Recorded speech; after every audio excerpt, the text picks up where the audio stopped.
Welcome to the Journey Up podcast, a storytelling podcast that dives deep into personal journeys through life's darkest hours and the resilience it takes to rise again. Each episode features a guest who shares a raw, unfiltered account of one of the lowest points in their life and the trials and tribulations they faced. Listeners will hear about the challenges, breakthroughs, and the strength it took to overcome adversity. And today I have somebody that embodies what it means to overcome adversity. He has created and crafted a platform and a brand centered around basically overcoming adversity, I would say. 100%. He is the founder of Ajani Sportswear, a brand that pushes the idea for those who win the struggle, and the founder also of Paradigm, a platform created for those who are wanting to shift the paradigms in their life over the health and wellness. I have Bryson Davis-Johnson. My brother, thank you for having me. Absolutely. I appreciate that, man. It's a blessing to be here. Yeah. Thank you for having me. One of the things on kind of my journey up right now is realizing that time is an unrenewable resource, and you spending your time with me, and you open your door to me. So I hope that this conversation inspires other people on their journey up. So absolutely. So I have a tradition on this show. Yeah. I always start off with this question game I have called We're Not Really Strangers. Okay. I'll pull from this and then we'll see what the question is today. I always do it randomly, so you never know. All right, I'm ready. Okay, let's see.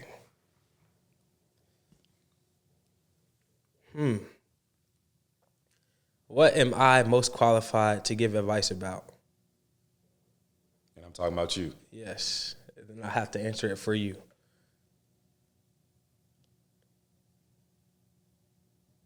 So I'm talking about what you're most qualified to talk about. Yes.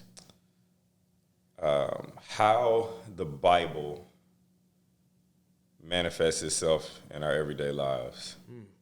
I think that you do a great job of tying everything back to the stories in the Bible, and that's just in my private conversations with you. You make it easily digestible. A lot of us, including myself, haven't read the Bible from front to back, so there are stories and holes in how we understand that. You do a great job of making those connections. I appreciate that. Yeah, for sure. It's definitely something that I don't even really work on, practice on as much as I should. Yeah. But just being raised in that, just, if it's in you, it's in you. Yeah. And then it comes out. It's kind of like a well. You open the well and whatever was already crafted up in there is going to come out of you. Yeah.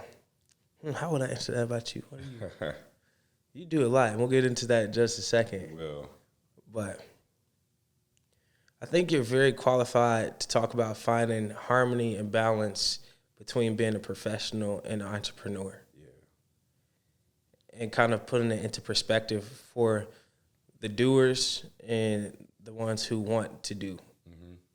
Yeah, I would say you're very qualified to do that. Yeah, I appreciate it. I can see that because I live that and embody it every day. And yeah. Trying to do a better job of getting people to see it too, give them a glimpse of how that works. And a lot of that comes from how we watch Murdoch move too, you know what I'm saying, and how he balances everything. But that's in the full-time entrepreneur space, whereas our situations are we balancing outside of work, the things that we do outside of work. Yeah. Just getting into that, can you talk about yourself a little bit, give the people an idea of who Bryson Davis-Johnson is? Yeah. First and foremost, I'm a servant leader. I feel like everything that I do, no matter if it's my job or my career, or the entrepreneurial things that I do outside of that, I'm a servant leader. I'm here to help people. I'm here to be a connector of people. Originally from Champaign, Illinois, born and raised there.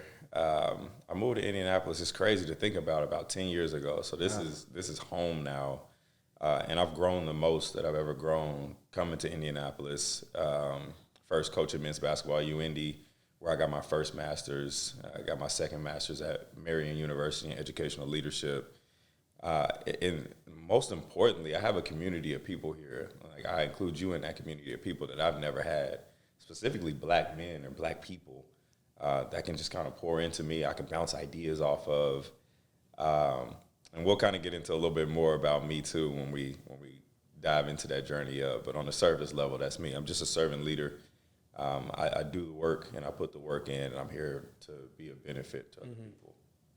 I did not know you had 2 master's degrees. Yeah, man, it's crazy because I was teaching and coaching in Champaign, Illinois, and back then I was thinking, I'm just be the hometown hero. I'm going to teach in my hometown, coach basketball in my hometown, build a life in my hometown. And God has a funny way of redirecting you. And then I had an opportunity to come here to UIndy and be the graduate assistant for men's basketball. So I did that for 2.5 seasons. Got my master's in sports management.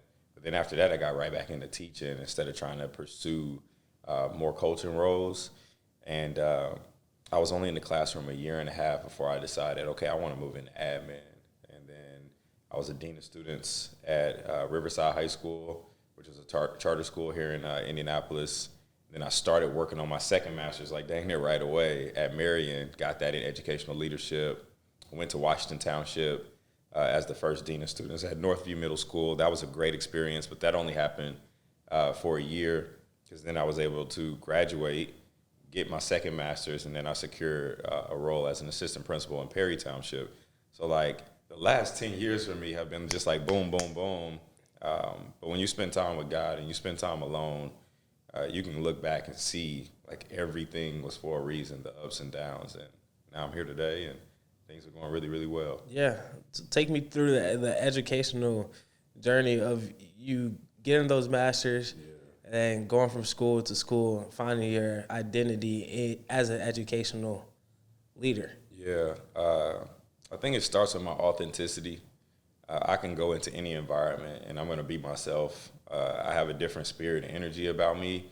I know that people feel that when I step into a room or when they're around me, and that's only because I've sat with my energy and I've sat with myself for long, long periods of time. And normally it's those like low periods of our life where it's just like, man, everything just messed up. My life is turned upside down. And I need to say this because a lot of people are always like, man, I don't look like what I'm going through. But a lot of times we need to look back and say, well, I don't look like what I put myself through. Because a lot of our decisions put us in bad spots. You know what I'm saying? So with the education piece, I don't know, man. Like I got that college basketball fix. And I was like, well, it was cool. It was something on my bucket list. I'm thankful for the opportunity, but I got to get back into education. Like I want to teach and coach. It's more stable. That was one of the things. Like I wanted to be stable, and I just noticed, like within myself, like man, I got a lot to give. I'm a leader. I can squeeze a lot more out of myself, and right away, I'm like, I got to start pursuing leadership roles. And I think because I'm a fast learner, I think because I'm authentic, people know what they're gonna get. I'm a hard worker first and foremost. It's allowed me to kind of move up the chain fairly quickly. And where I'm at now, specifically in Perry Township, I'm getting the best development as a leader in the education space that I've ever gotten. Just their systems and their processes and the ways that things are set up there. It's growing me as an instructional leader. It's getting me to think about developing the child in a holistic way, even deeper than I already knew. And I am empowered to build systems, and I am empowered to be myself, and I think that is what's helping me kind of move forward fairly quickly. It's just being in those environments, but it's the unknown, right? Like you never know until you do. Right. And I'm somebody that's just done, and I've just dived right into it. How have you developed the confidence to just do? Because I think a lot of people get stuck between the want to do and the actual action of doing. Yeah. Those are two different feelings, and it's easy to get caught in the dreamer phase versus the phase of actuality and making the decision to see what happens afterwards. And I think it requires a certain amount of confidence that a lot of us may lack. So how did you develop the confidence to just become a doer? I developed the confidence in my lowest points. You know what I mean? If I look back on like the scroll of my life, like one of my lowest points was 12 years old when my parents divorced, and my life completely changed at that point. And then being able to navigate that space and still graduate high school, which that's something that's big in my family because both of my parents were raised in the South by their grandmothers, and those people didn't really get like a high school education. Like they stopped going to school at 5th grade. So graduating high school is big in my family, and winning a state championship and playing basketball, it's like, okay, you can still do. Then you go to college. I played Division III basketball for a year, and I flunked out of school. Just, not knowing, being young, dumb, not being guided the right way, not by the coaches or teachers or anything. It's just like nobody was ever in my shoes in that space, and I was kind of trying to navigate it. And then bouncing back from that, all right, here's what I did. I went back to the community college in my hometown, got my GPA up, and then I transferred, to a 4-year. I finished. I did. And then I got the opportunity to go to UIndy, moved here, kind of did that thing. I was in a long-term relationship. I was engaged. The engagement didn't work out. Then I got to another low point in my life, you know what I mean, where that broke off. That was a low point because, I got sick. I was broke. You know what I'm saying? I was teaching, coaching, nights and weekends, driving Uber. But I went through that. I sat with my energy. I saved my money. I put a down payment on the house. I bought a house. And like those experiences, like, man, I could do anything. Yeah. Nothing can knock me off my square. Right. Let's go there, because I think we ready for you to take me to the lowest moment that you've ever experienced. Let's talk about how you overcame it. It would probably be that engagement piece. Not necessarily like the relationship of it, just where I was in my life. Like, just had nothing. Yeah. You know what I mean? How old were you at this point? Oh, honestly, 28. Yeah, I was like 28. And, I had rented from my homie at the time. He had just bought him a duplex. This goes to show, like, you gotta measure yourself from where you came, not where you're trying to go. Right. And when you do that, like, you can reach happiness and you can be grateful for the things that you have. So I'm renting from him, still making sure I take care of my obligations in my last relationship, because we did, like, you sign paperwork together and you living together and you doing all those things. And, like, I was fully depleted. But for 6 months straight, man, I'm talking no dates, no girls, rarely ever going out. My homies here are older, and they were all buying houses, good jobs. And here I am, you know what I mean, eating peanut butter and jelly sandwiches, you know what I'm saying, and driving Uber and teaching and coaching and doing all these things. But in those moments, I was able to sit with my energy. I was able to read. I was able to learn a new level of discipline that I never had. And in 6 months, I was purchasing a crib. I literally did that, then transitioned into a dean from the classroom. That following August, I started my program. And it all just happened like that. But it just took that. You be on Twitter, man. They be like, man, I'm telling you, just lock in for 6 months and you're going to be straight. Yeah. That's true, man. It's really true. And if you really do that, you learn so much about yourself and your energy and what you're capable of. Yeah. So what were those low moments like? I think we've all experienced those moments of, I just don't have the energy to do or be anything at this moment. You got to just set a goal. You got to be okay with being lonely. This is where I'm at, but this is not where I have to be. You got to make that decision for yourself too, right? I feel like we have a lot of distractions out here right now in the world, and you can go one or two ways. You can't do both though, right? You either got to make the sacrifice to go after what you want, or you're just going to go the other way and do what everybody else is doing. But what impact is that going to make on the world? Yeah. If you shrink yourself, what impact is that going to make? Right. How are you going to be able to help other people? Yeah. I was talking to someone, they were talking about the importance of taking up space. Yeah. And honestly, just being okay and accepting the value that you have, because it's easy to forget it. I mean, that's what the brand is anyways. Mm-hmm. It's finding that validation from within instead of looking for it on the outside. Yeah. Because we'll look for it on the outside so much, that external validation, and we'll let it define the value that we have without realizing that the value that we have is inherent and there's nothing we could do to take away from it. Yeah. Now, there are things that we could do to add to it, right? So it's like we could go and try to do the things that we know that we're called to do and do them. That increases our value. Yeah. But nobody could take away from the fact that you're valuable just by existing. Nobody. And I think we forget that. And that often catapults us into those lowest moments. It's like a failed relationship that we maybe were searching for the external validation from the partner from. Mm-hmm. And we're looking for them to say, hey, I love you. Hey, you make my life better. Hey, you give me value. And then when that's cut off, that's why breakups are so hard for people to get over. Yeah. Because we kind of become codependent and dependent on the value or the validation that they give us. Mm-hmm. And then when that's gone, it's like, dang, you got to kind of redefine your identity. And then another piece of that is people try to prove that that's not the case, right? Now you're eating healthier. Now you're working out. Now you're posting about reading books when the relationship drops off. But then you get in another relationship and you're not doing none of that again. Yeah. You're just repeating that pattern over and over and over. And that kind of goes back to paradigm. It's like, what patterns? I can't fix everybody, or I can't create that space for everybody. But what patterns or what models can I kind of break, right, leveraging my platform? And that health and wellness piece is the one that I've kind of pinpointed that mm-hmm. I want to tackle, because it impacted me a lot. When you talk about being super stressed out, losing all the hair on your face, being borderline diabetic, being in your late 20s and having like prostate issues and things like that. It's like, nah, we got to prioritize this, man. Like, this is not okay. You can't be like this. Mm-hmm. And I definitely made that change, and I want to make it easier for other people to make that change. Can you talk a little bit about what Paradigm is and why people need it? Yeah.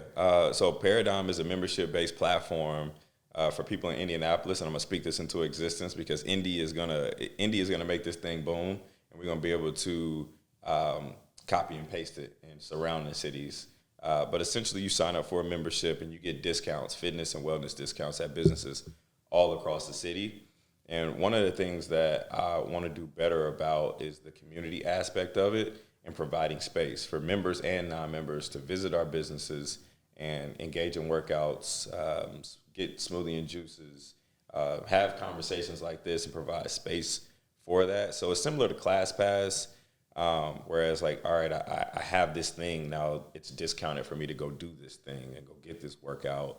But I want it to be bigger than that. I want it to be a human connection. And also, a lot of times people don't realize that my platform has the potential to impact the local economy, because whereas like a ClassPass, those businesses get pennies on the dollar when people come spend money because they spent it through ClassPass. Whereas on mine, you just pay the flat membership fee, and then when you go pay that business, the business gets the money. Which is a great system. Yeah. And I know the foundation of that is relationship. Yes. Right? Because it's like, I'm gonna get people into your business, and you just give them a small, minor discount. Then they pay you to have access to the discount. Actually genius. And then that opens the door for us to be able to do more collaborations too. Like, Ajani Sportswear was in the Hot Room Yoga. It's been in Movement House, which is a new super dope Pilates studio. Ryan from Omni, our brother, we are working on a couple series that we can do at different points throughout the year to help people prioritize that health, wellness. But another thing we need to start tapping into is mental health as well. I'm not going to lie and say I know the exact statistics, but Indiana is, one of the worst states there is when it comes to mental health, and we got to start opening space for that too. But partnerships and relationships are going to be the thing that kind of pushes that forward. We touched on this earlier about how I'm like balancing the career and doing all this. And I feel like last year I was like spinning my wheels. Like, man, I got to get people to sign up. No, I don't. I have to provide the space for people. And the people that want to be there will show up. Yeah. And people have been showing up, and it's beautiful to see. Yeah. We just did a collab with the Hot Room a couple weeks ago to raise money for minority individuals to get trained to teach yoga. And there was like 13 people in the hot yoga class that had never been there. You know what I mean? And it's like, keep providing the space. Right. It was beautiful. It was beautiful to see. Yeah. Because I remember us having those conversations, and the takeaway from the conversation was just create the space and people will come. Yep. And as you're moving into this year, creating the space that people are coming. I was watching a podcast the other day, and the guy said, don't try to convince people. Mm-hmm. And I feel like we spill a lot of energy trying to convince people on our value instead of increasing our value so people can come experience what it is that we have. So it's like increase the value, and then people will come and experience the value. But don't try to convince people that they need the value that you have. You know what I'm saying? That's so spot on. Yeah. Like, that's literally my life with Paradigm right now. Because it takes just as much energy trying to convince somebody that they need your value, Man. that it takes to put the energy into increasing your value. Yep. So instead of trying to convince people like, hey, I'm over here, come experience this, Yep. just put the energy into doing what it is that you find valuable. And that's what we're doing. Yeah. All year long. That's what we're doing. We're going to do pop-ups. We're going to do collabs. Whether you're a member or you're a non-member, we're going to get feedback from people and see what they want to do, you know, in the city and make that happen for them. I spend a lot of time looking at and seeing what's happening in Chicago and LA and New York and Charlotte and Atlanta and other spaces. And there are some really, really dope things that are happening in that wellness space. And I want to bring some of those things to Indy. I know the club, the party scene is, you know, the biggest draw in town. You know what I mean? We don't even really have that like that. India ain't got no nightlife here. Is But you know, people like to be outside, man. You know, they like their libations, they like this and yap, and that's okay too. You know, I like stepping out too, even though I'm not drinking alcohol for this entire calendar year, and maybe beyond. I like to go out and have a good time too, but you know, let's make sure we pour into ourselves before we go give our energy, our unrenewable energy, to those spaces where we really don't get anything out of it other than, you know what I'm saying, maybe a couple pictures and a headache the next morning. And I've heard that phrase about energy repeated a lot recently. Yeah. So I've really been trying to prioritize where my energy is going. Because what do they say? Energy cannot be destroyed or recreated. It can only be transferred. So it's like, where are you transferring your energy? And is it giving you a positive ROI? Are you getting a positive return on your investment of your energy? If not, you need to probably renegotiate where you're putting it. Because we only have so much, and we could only do so much to increase our energy. Yeah. So like when it's gone, what do you do then? That's when we hit those low moments. Yep. That's when we start to question our value. That's where we start looking for things that are not good that make us feel good in the moment. Yep. That Band-Aid over the gunshot wound, but it's not actually healing us. Then 10 minutes later, you're like, man, I actually still feel bad. I'm actually still in this sunken place that I was in. Yeah. You know what I'm saying? I just put these fake lights on and thought I saw the sun, but I ain't getting no vitamin D. Ooh. And a lot of people are putting the fake lights on, wondering why they're not getting no vitamin D. Go outside. And go outside the right way. The right side. Go outside the right way. Ground to the source. Yes. 100%. And I'm excited about providing those opportunities for people. You know what I mean? And in LA, there's like this big culture that's starting to happen where people are having these day parties with DJs, but they're having them at coffee shops. That's fire. And it's like, we need that here. We need that here. And that's what I'm working on. You know what I mean? I've got all these smoothie and juice bars that people can get discounts at right now on the platform. Like, let's put a DJ there. Let's drink smoothies and juices and get acai bowls and network and collaborate and catch a vibe there. Yeah. I don't think people, because alcohol being one of those supplements that I'm speaking of, the not real sunlight that you think is real sunlight, because it make you feel less, essentially. Yeah. And there are not really many positive benefits to alcohol. It's poison. It's literally poison. Like literally poison. Poison, man. And it attracts spirits that are not necessarily good. A lot of bad things happen when people are drunk. Yeah. Versus when they are not. The Bible said to be sober and vigilant always. Yeah. And when you lose the ability of your sobriety, you increase the chance of risk. So it's like, how are you going to remain vigilant without being sober? Good luck. and a lot of times we'll run to these different things because, to your point, we haven't done the work to actually heal the problems that we actually have. You're right. And I know alcohol is it's a funny subject because it's legal. You know, people love it. It helps people. I don't know what it helps people do, honestly. Yeah, it ain't never helped me do a lot. I Yeah. won't get into all that, but not very many things has it helped me with. But I've never been like a alcoholic type person or somebody that was just like big on drinking anyway.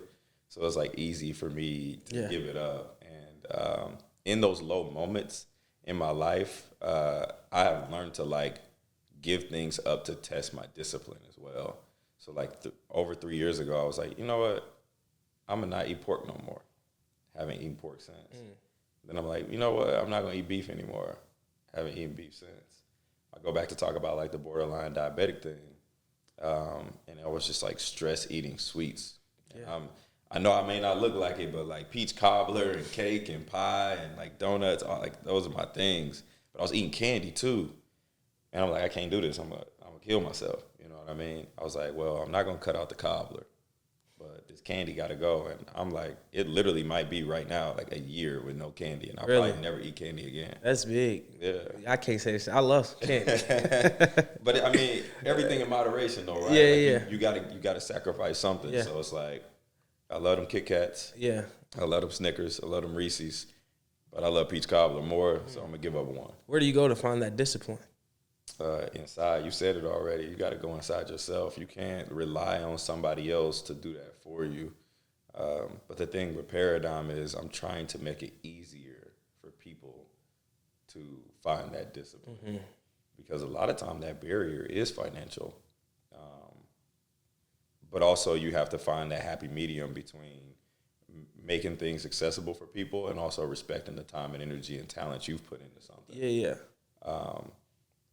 And that's something I'm still trying to balance. I think a lot of times we'll start to undervalue ourselves just because we believe in the mission or the goal so much that we start giving stuff out or doing stuff for free. But nothing is really free. Yeah. Like we'll go give our energy to these jobs, and whether you enjoy it or not, that energy comes with a cost. And that cost that we spend to these jobs takes away from the cost that we put on our personal brands of business that we're also trying to grow. So trying to find the value in putting us in situations that people understand the value we have and they pay us for that. It's like, I don't know, it's tough. It is tough. And that's something I think about a lot, but it's funny, right? So, okay. So I have Paradigm, right? And that's pushing people towards a healthy, active lifestyle. And what the membership provides you is discounts. But also, with my sportswear brand, as it grows, I want to outfit you for that lifestyle. So if you're a Paradigm member, anytime I drop something, you're getting 25% off. So that, right, in a sense, it's like, just set the price. Just set the price. Like, you got to make money. You're in business to make money. But also, I've created an ecosystem to alleviate that financial burden. Right. All you got to do is be or want to be healthy and be interested in being outfitted in Ajani for that lifestyle. So I would just challenge everybody to be strategic about how they can price things for people, but also make sure you make money. Because I've lost a lot of money. You know what I mean? I'm going to give you this for free, or I'm going to do this. And it's like, nah, I'm not doing that no more. Not no more. I've lost just with it building, whether it be doing like videos, whether it be creating merch and giving it away for free, or whether it just be my time. I lost a lot of money just because I want people to experience the value. But recently I've been reminded that I'm valuable too. Yeah. And you deserve to be paid your worth. Yep, 100%. LaStar Jackson, he owns St. Avenue. I had a conversation with him a couple months back. A lot of times we put a lot of rules on ourselves. We got to do this and we got to do that. And he was like, man, there are no rules. Not when you're the creator. You're the creator. You make the rules. Like, every time you can get on Instagram right now, it's like, brands need to start doing this and they need to start recording this kind of video. Yeah. I ain't got to do none of that. You ain't got to do none of that. I ain't got to do none of that. Which is actually fire. Because it's like the fact that I can do whatever I want, whenever I want, that's hard. But I've just got to that point, right? Because I'm not a fashion designer. You know what I mean? Why do you say that? I don't have the background in fashion design, but I've been able to create something. And I will be open and honest in saying up to this point, as far as like the clothes in Ajani, like the pieces that I've custom manufactured, I wasn't confident in and that showed up in the design because the design was high quality because it was custom, but it didn't stand out, if that makes sense. What do you mean by stand out? Like it looks like things that are already out there, you know, but this bag, the bag that I designed gave me the confidence to say, well, you know what, I'm starting to kind of figure some stuff out. Like I just created a bag from scratch. And no matter how hard the process was of making that happen, whether it be the manufacturer telling me, oh, well, we're not taking this project unless you manufacture 500 bags, which I didn't. I negotiated down for sure. Or, you know, the ports closing at the time where my things were going to be shipped over. So if I would have shipped them by air, it would have been 10 bands. I'm not doing that. Yeah. You know what I'm saying? But I made it happen somehow, some way. Like it gave me so much confidence, and it's going to allow me in my next designs to like be more daring and be more bold and be more authentic. Because in the past I wasn't authentic because I didn't have that background. Which I've heard you say a couple of times. I'm not a fashion designer, which I think you are. I don't know. Maybe I don't want to be. Have you designed fashion? I have. But I don't know, man. I want to be the idea guy. Yeah. I want to be the Which even still, the idea guys still. Yeah. They still the fashion designer. I hear what you're saying. There's some weight. There's some weight there. Yeah. Because we have to call ourselves what we are, regardless of where we think that we are. You said something earlier already in this episode. Don't let where you are define where you can be. Yeah. And a lot of times we'll look at different things and we'll say, well, I'm not good enough yet, or I'm not where I want to be yet. Yeah. But don't let the idea of where you want to be make you forget where you are and undervalue where you actually are in the moment. Do people wear your stuff? People wear my stuff. Do people ask you for more stuff? They do ask. Do people tell you that they love your stuff? Yeah, they do. Then I would argue that you are a fashion designer. You know what? I ain't got no rebuttal for that. I'll take that. I will say that the next two designs, and I do design more towards women because women are more daring. They the market. They the market because, I mean, women are just daring. They'll tell you what they want. They'll give you feedback. They'll shop with you more. Men definitely do shop with me. But, I mean, women are just so, like, we want this. We want you to create. We like. They're the creative type. They're the creative genotype. Yeah, they really are. But these next two designs that I got, that I'm working on, the tech packs now, then I'll go into the sampling phase. Yeah. Fire. Plus, men like simplicity. Yeah. What is most of men's favorite designs? Their favorite brand is Nike. Yeah. What is Nike? A check mark. Yeah. So let's talk about simplicity. Let's talk about, my design is not all that. Nike would take this that we got on literally right now and sell it for $120. Yeah, they would. I'm talking each piece, like the hoodie and the pants. So $240. I mean, you seen Tech Fleece? Yeah, for sure. What is Tech Fleece but a check mark? You're right. That says Nike. You're right. So it's even then the brand is, of course, how you make people feel, which you've done a good job at building the emotional side of the brand and getting people attached to the he or she that wins the struggle side. So now you can throw a Johnny just on a basic hoodie and people gonna be like, man, I need that. Yep. Not just because of the design, but because of the story that's attached to the design. That's fire because I won't say her name and, you know, I'll keep it private. But somebody we both know texted me yesterday and just said, hey, is there a space on your website where I can leave a testimonial?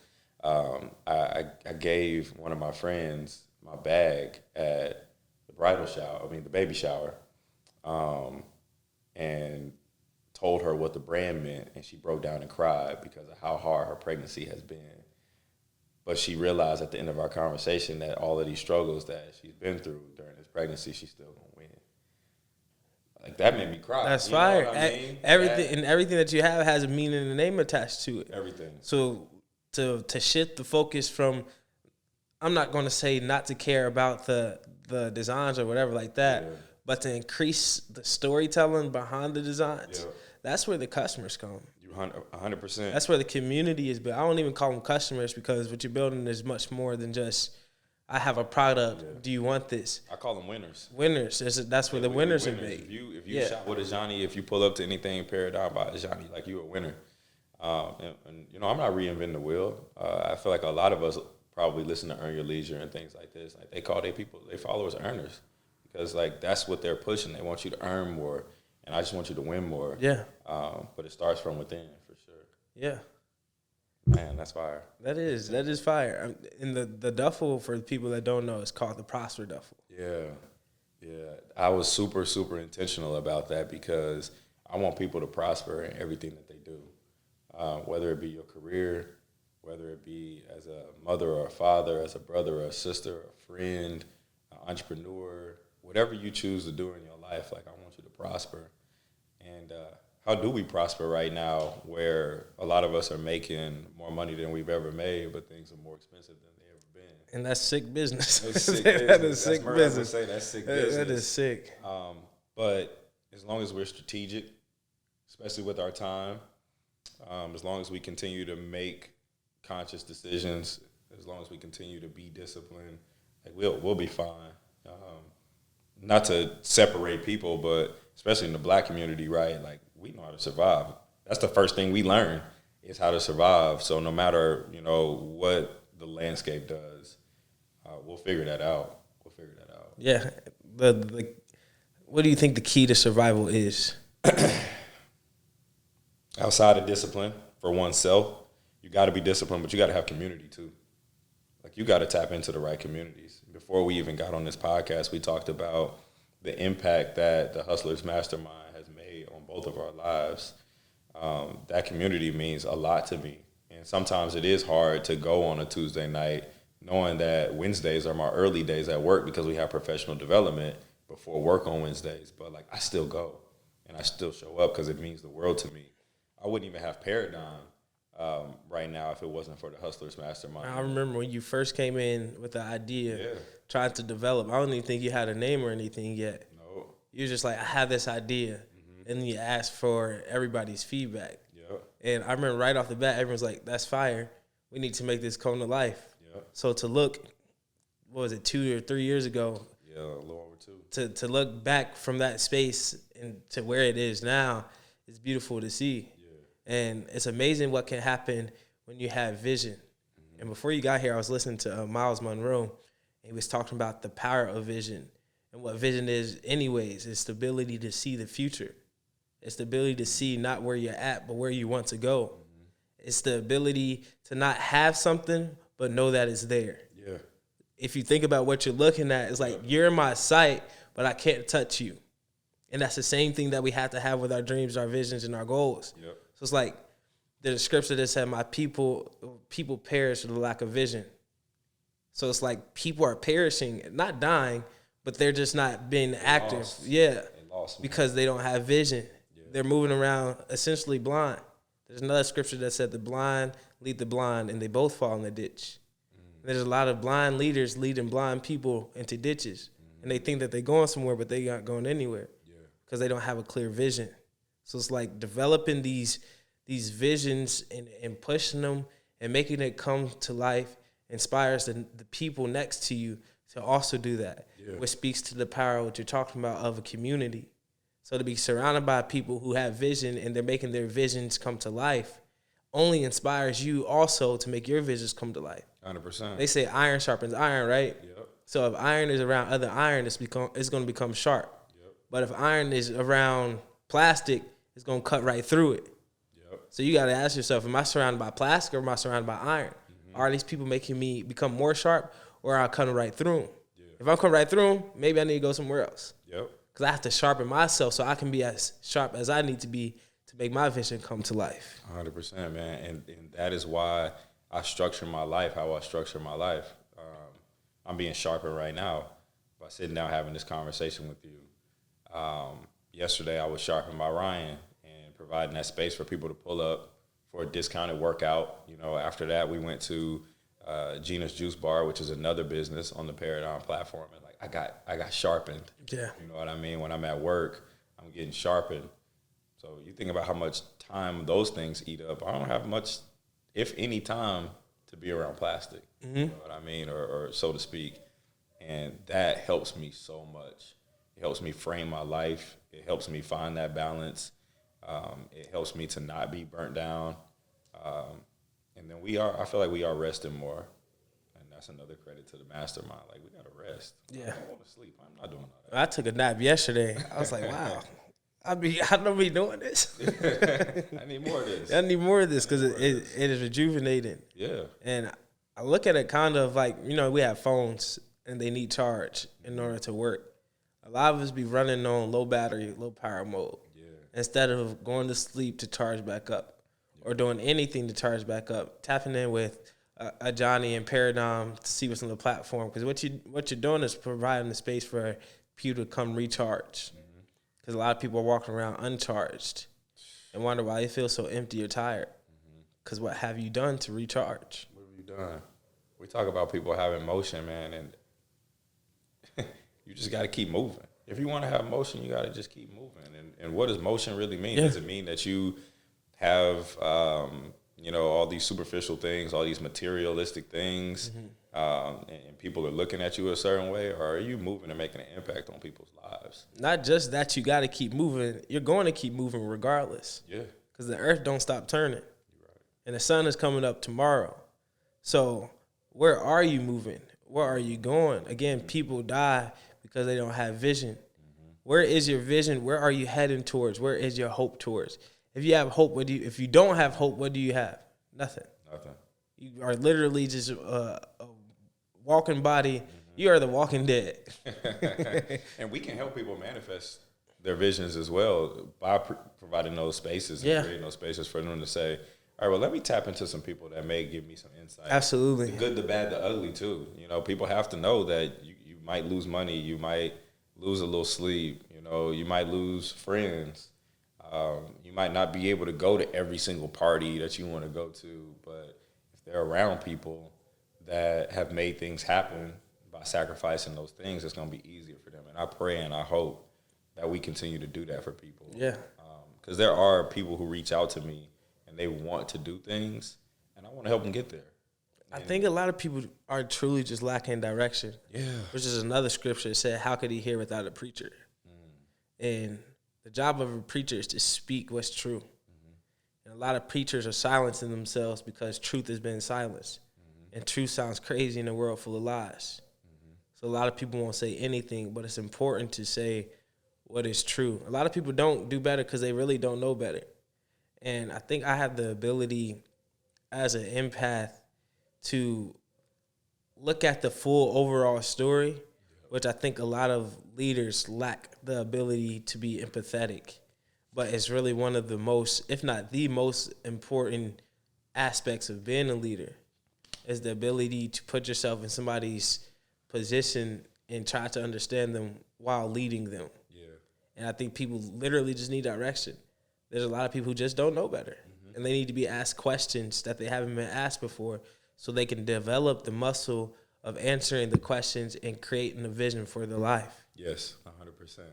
And I get to do that every single day with the kids in our building. When they come into my office or I'm working with them, or, in my role, we only have 7th and 8th grade. So I have 8th grade this year. Next year I'll go back down to 7th, and I'll have those kids for 2 years. And those kids might go through it in their 7th grade year. They may even go to the alternative school or something like that. But then you start to see, if you continue to work with those kids, if you continue to pour into them, if you continue to help drive them towards finding a vision for themselves, obviously it's at a smaller scale, you'll see that change. How can we duplicate that process with adults, right? Because we don't want to give people grace. People fail, people make mistakes, and we don't give them grace. It's like, they should know better. They should know and it's better. like, should they really? Right. As if you're aware of everything that they've been through. Exactly. And that's one of the toughest parts about being a leader. If you're a leader, you're a leader, and you're going to be put in leadership positions wherever you go, right?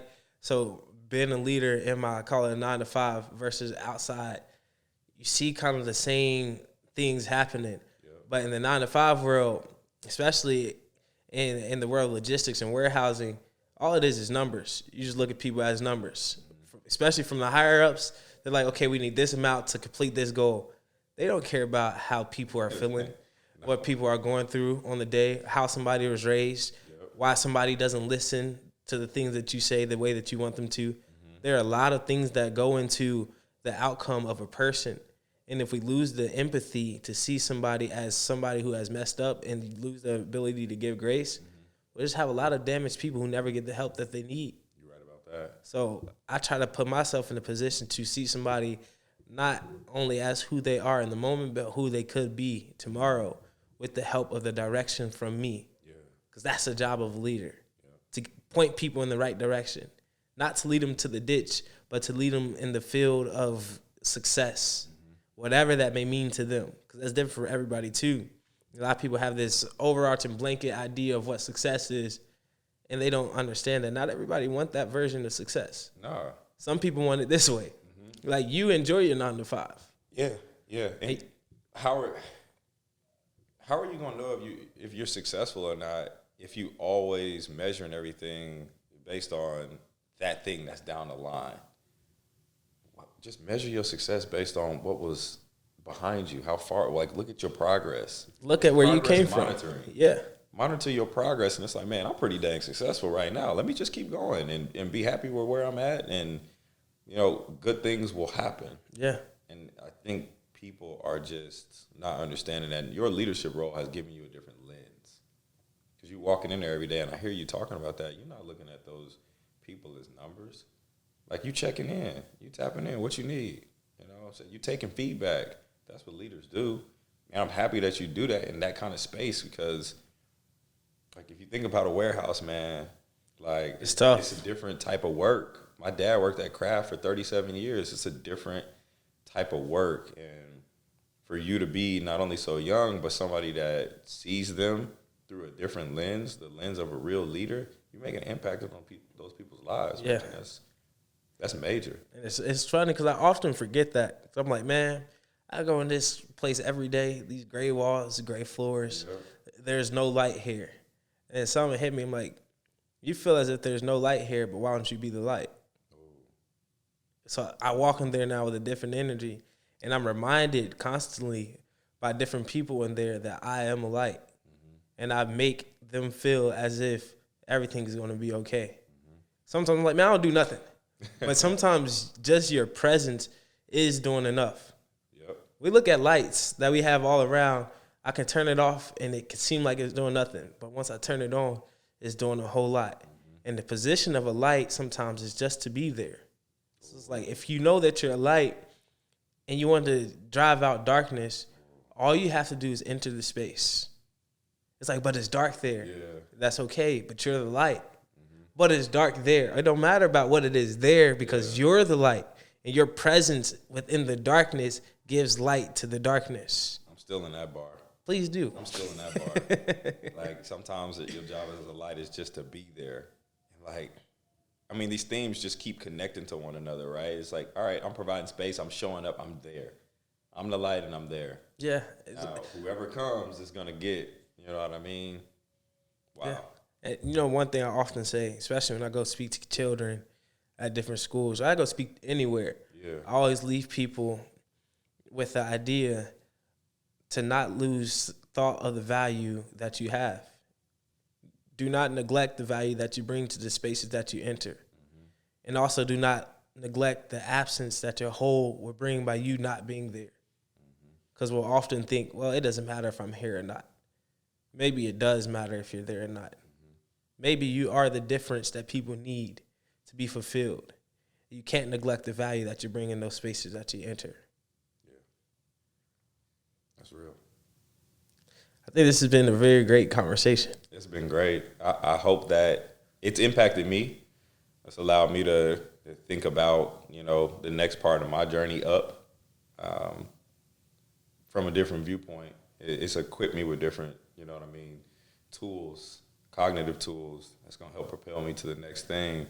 But like you, it's always going to go back to the people. How can we impact and help people? And I hope that this conversation helps people. And thank you for pushing me to share more of my story, not only in this podcast, but as I continue to go, whether it's designing or things with Paradigm or things in education. I've got to do a better job of sharing my story, so I appreciate you. Absolutely. The story is what attracts. Like I said, we have to move in the way of not convincing, but we have to move by attracting. How do you attract? You increase the value. You know that parable people talk about of instead of chasing the butterflies, build the garden. The butterflies gonna come. The butterflies will come. So don't chase the butterfly. Build the garden, and the butterflies will come. That's real. Spend the time cultivating the soil and putting the right pieces in the right place, putting the right flowers in the right place. Do the research to see what the butterflies are looking for, what attracts the butterflies, and you work on that. Yep. Not chasing the butterflies, because that takes too much energy. We put our energy on the things that attract the thing that we're looking for. And even if you think about it like that, that's crazy. Because you think about a group of people, a group of butterflies is still a community. So what attracts community to the space that you have? Putting the right flowers in position. Cultivating the value that's in the space that you already own. Yeah. And I think that you're doing a great job. You're a light in the community. I'm sure you're a light in the school. I'm sure you're a light in the family. You're a light in my life for sure. Every time I see you, I'm like, man, this brother's out here. He's doing it. I appreciate it. There's a lot of people talking. This brother is doing it. You're making it come to life. And it's been impressive to watch. It's been motivating to watch. I still remember the first time we met. And from where you were then to where you are now. Is that Grapevine? I think so. I think so. Grapevine. Yeah, it's either Grapevine or we met at the Mastermind. Okay. I think it might have been the Mastermind in Colton's house. You know what? Yes, it was. Yeah, I think it's like right after you tore your Achilles. Wow. Yeah, it's been a long time coming. And just the growth that you've been able to get within these past couple of years has been beautiful to watch. And I can't wait to see the growth that comes after that. Appreciate you, brother. Absolutely. Love you. Absolutely. Love you too. Thank you guys for tuning in to another episode of the Journey Up podcast. I hope that this episode blessed you. I hope that you go and watch this a couple of times. You send it to a couple of people and really take into heart the value that you have and the value in the communities that you're in. And if you're not surrounded by people like Bryson who inspire you to be better, I pray that you find the community that inspires you to be better, because that is what's stopping you from reaching the next step, the next level. That's what's stopping you from achieving greatness. Thank you again. Peace.